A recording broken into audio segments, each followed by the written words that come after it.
There's this saying that we only use 10% of our brains. Like imagine having a big head with a shiny forehead and being told that you can only use 10% of it. You'd feel stupid, right? But that's not true. Even though we can use our full brains, most of our actions are unconscious. We just do them without any thinking.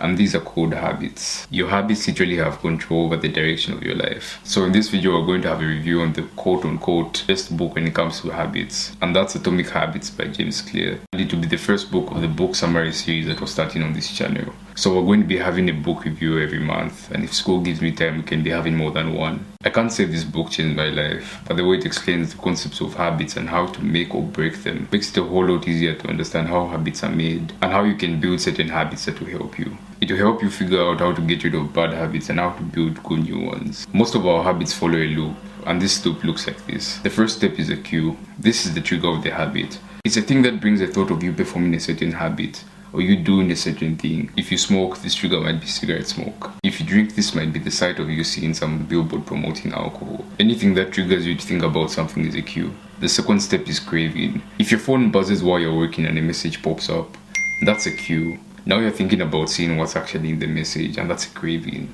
You start to crave that feeling that you get while you're reading the message that you waited for so long. So you crave the feeling that the action gives you after the cue has passed. The next step is the response. You've given in to the craving that you had for chocolate, and now you've gone out to the shop to go get some. You've given in to the feeling of just rolling another blunt or smoking another cigarette, because you think one more won't hurt, right? So you buy yourself a pack. And the last step is the reward. You finally gotten the feeling that you wanted. You check the text that came through and now you feel that sense of certainty. You bought the chocolate you craved and now you feel satisfied with yourself. You busted the nut and now you feel that sense of release. But there's one more feeling that comes. It comes after you do a certain bad habit that you're not supposed to do.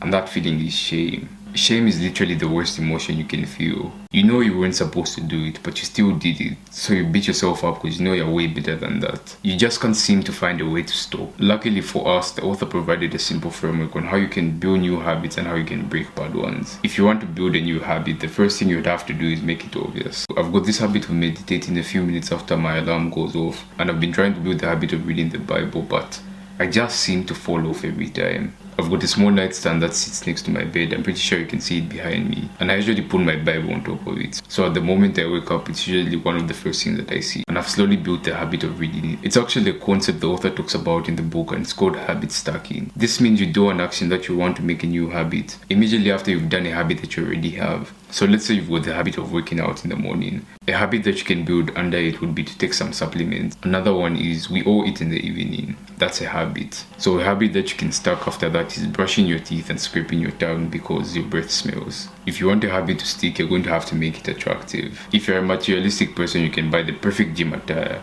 A tight-fitting shirt and some short shorts that can be worn in the gym. You can even get yourself a new pair of trainers. So now you know that you're going to be looking good while you're in the gym lifting weights. And while you're there, you can take some good pictures that you can put on your Instagram. You know how it goes. So the thought of going to the gym is going to sound appealing to you now because you know you're going to be looking good in there. And if you want to break a bad habit, just try to make it as unattractive as possible. If you like logging into Instagram to see some random Instagram models and follow them, and just follow the girls in your hood, the same ones that wear the long dresses and don't apply any makeup, your Instagram addiction is going to disappear, trust me. Another way of sticking to a habit is to make it easy. Just try to make it as easy to do as you possibly can. If you come back home from work or school and you feel lazy to get up and go to the gym because you have to start packing your gym clothes and you have to start washing your water bottle, make sure you do those things before you go for work. So at the moment you get home, you just get your stuff and go. Literally no effort needed. And to break a bad habit, just make it difficult. Delete the games, the apps, block the sites. Just do all you can to make the same things difficult to access. I've got this bad habit of biting my nails. I've been doing it all my life, and I'll blame it on the fact that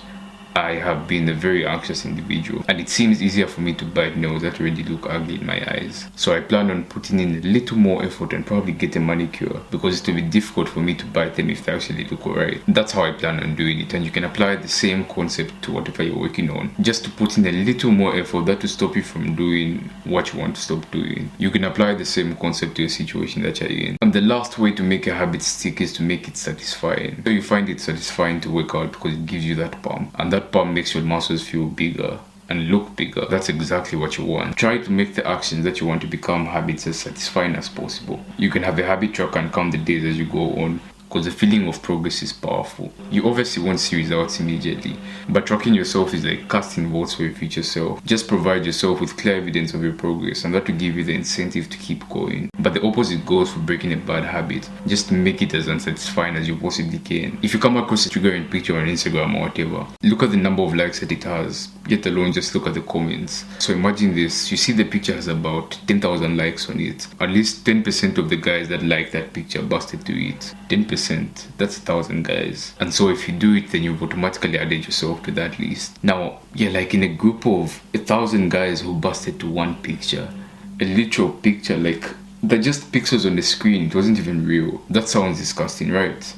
Exactly, so you won't feel like doing it anymore. The same thing goes for people who binge eat. If you know the food is bad for you and you still buy it, put it in a separate bag and label wherever you're going to put them with a sticky note that says something like, I'll lose my current body shape if I eat too much of this food. I will become overweight and unhealthy.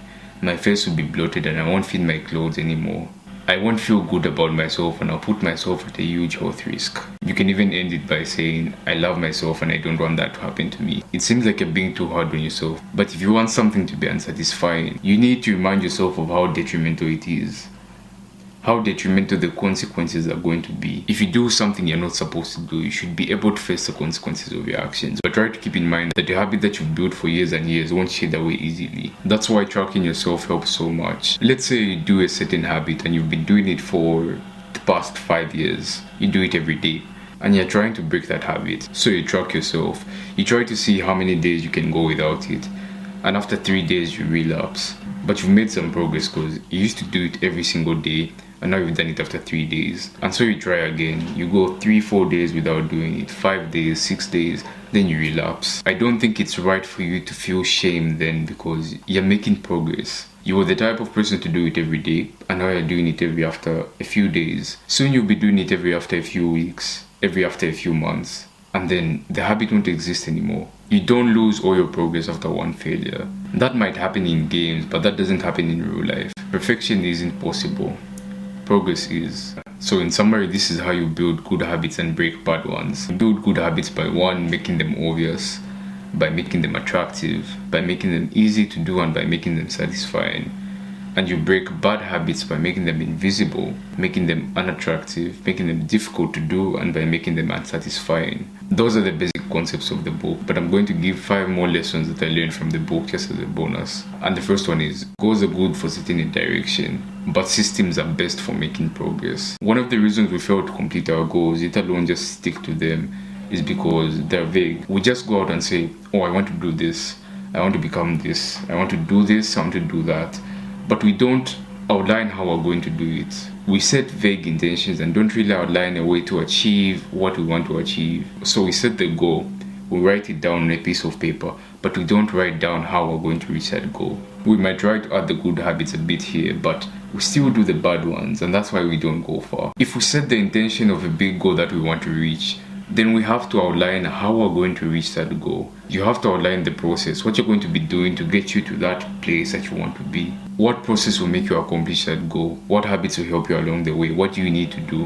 What needs to be done for me to get what I want? Because once you fix the inputs, the outputs fix themselves. A famous quote from the book is, you don't rise to the level of your goals, but you fall to the level of your systems. Winners and losers have the same goals, but we only remember the winners. And the difference between a winner and a loser is the preparation they had before an event. What did they do? How often were they doing it? What was their system of preparation like? It's the small differences in the process leading up to the event that make a winner. So if you want better results, forget about setting goals. Focus on your system instead. You can set goals. That will be the compass that will give you the direction of where you want to go. But the process is what's going to lead you there. The second lesson is small changes make big results. If you go to the gym today and it's your first time and you push yourself to the absolute limit, will you see any change in your body? No, you won't. If you get on a new diet and complete 1 day of eating, will you see any change immediately? No, you won't. You won't see any change. But if you're in a car and there's another car in the next lane and that lane slowly starts to tilt to the right, when the cars start moving, you won't see any difference. But over time, you won't be able to see that car anymore. It would have completely changed direction. It's the small changes that make a big difference over time. We have this notion that you have to do something big for you to get big results, but that's not true. Big results don't require massive action. You don't need to work out for 4 hours in one day for you to lose weight. Try 30 minutes a day for 4 months. Eliminate the notion that you have of it's all or nothing. I have to do everything I can today to lose this weight. I have to do this, I have to do that. I have to push myself to the absolute limit and I'll get what I want today.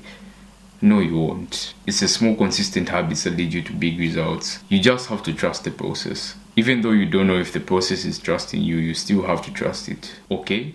Okay. It's your commitment to the process that will determine your progress. You keep doing the same things consistently for weeks, months, and years, and you'll see how far you will go. The third lesson is motivation is overrated, and your environment matters more. You can only form a habit if you're capable of forming one, but your environment will hinder you from forming certain habits. Even just a random thing in your room can trigger you to do something that you don't want to do. So most people would say they don't feel motivated to do stuff. Yeah, that might be the case, but your environment matters more. How is your environment set up? How is your room set up? How is your house set up? Does your environment motivate you to do what you want to do? If your environment is set up for you to win, then you're going to do things effectively. It's easy for you to form new habits in a new area than to form new habits in an area that you're already used to. If you're used to doing a certain something in a room, you're more inclined to do that thing than to do the thing that you actually want to do. But your environment also includes people, the people around you. One of the most effective ways you can build a new habit is by joining a group that already does the things that you want to do. Surround yourself with people that have the habits that you want to have, and you're going to rise with it. The fourth lesson is identity matters more than anything. Incentives can start a habit, but identity sustains a habit. You can start working out, fair enough, but you're only going to stick to the habit of doing that if you start to see yourself as somebody who just normally does it. Like it's a normal part of your routine. If you start to see yourself as an athlete, you have to update your self-image to the type of person that does the things that you want to do normally. It's just part of their day. They don't have to be reminded to do what they're supposed to do. Each time you read, you become a reader. Each time you work out, you become an athlete. Every time you play your musical instrument, you become a musician. If you want to stick to an act of work, you have to see yourself as a person who does it. And if you want to stop doing a certain thing, you have to start seeing yourself as somebody who doesn't do it at all. If you want to stop smoking, you're not supposed to say, I stopped smoking. You're supposed to say, I don't smoke. You get what you repeat. You become what you do. Every action that you take is like a vote for the person that you want to become. Your habits shape your identity, and your identity shapes your habits. And the fifth lesson is that you can't be perfect. You won't hit all the days. You won't maintain 100% streak. You won't be perfect, but you have to keep repeating the action no matter how many times you fall back. The one person on this earth that you can't give up on is yourself. Focus on the process, not the outcome. Focus on the journey, not the result. The result is always going to seem far away if you keep chasing it. But if you put your head down and focus on the things that you're supposed to work on, the next time you check up, you'll find that you're getting closer and closer to your goals. Just try your best to not break the chain. Sometimes you're going to have to break it because life will come in the way, but try to never miss twice. Momentum is what keeps you going, and once you suddenly interrupt it for no reason, then you messed it up. And most people seem to give up the moment they lose momentum, but you can get back to doing it by tracking yourself. Tracking yourself is like casting votes for the person you want to be. So provide yourself with clear evidence of the things that you've done so far, so that the moment you feel like you're falling back, you remind yourself of how you actually managed to get so far, and that it's not any different right now. You're still the same person and you can do the same. But if you're just starting with building a new habit, one step is better than not taking a step at all. When most of us get the drive to start working out, our instinct tells us to go to YouTube and watch some home workouts. And then we're going to download an app for home workouts as well, because we either can't afford to get a gym membership or just too insecure to go to the gym. And there's this one app that I've downloaded on multiple occasions. I'm pretty sure you know it. I'm going to put it up on screen right now. And even though you set the app to beginner level, you're going to end up doing like 9 exercises, and there'll be like 20-second breaks in between, which isn't much. By the time you're done, you'll be feeling all worked out and you won't even feel like working out the next day. Reason being, you went out and stressed yourself on the very first day. I think that's a reason to why most people fail to stick to those home workout apps, because they're just too rushed. There are too many exercises that you do in one day. If somebody is starting to do something for the first time, they're supposed to start small and climb up that ladder.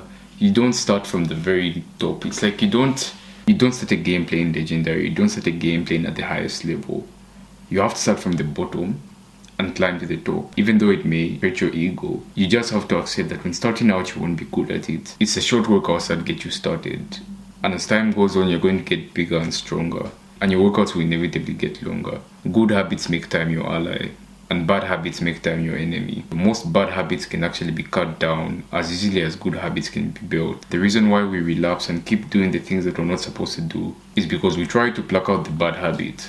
We try to stop doing it completely. And then it's like we remove a certain part of us and that leaves a void. That void needs to be filled. Because if it doesn't get filled by something else, it's going to be filled by the same thing that occupied it. The time you spend in the evening when you're scrolling through your phone can be replaced by a skincare routine. It can be replaced by you reading a book. It can be replaced by you planning the next day. The time that you spend going out and drinking can be replaced in the gym. It's not so complex as it seems. That brings us to the end of our first book review. I really hope you enjoyed it. If you have any book recommendations on what I should review next, please leave a comment. Even if you have any gives or takes on anything that I said in the video, your comment is welcome. I've got a weekly newsletter and I'll leave the link to it in the description. If you want to watch another video on habits, you can probably check this one right now. Hope you have a nice day.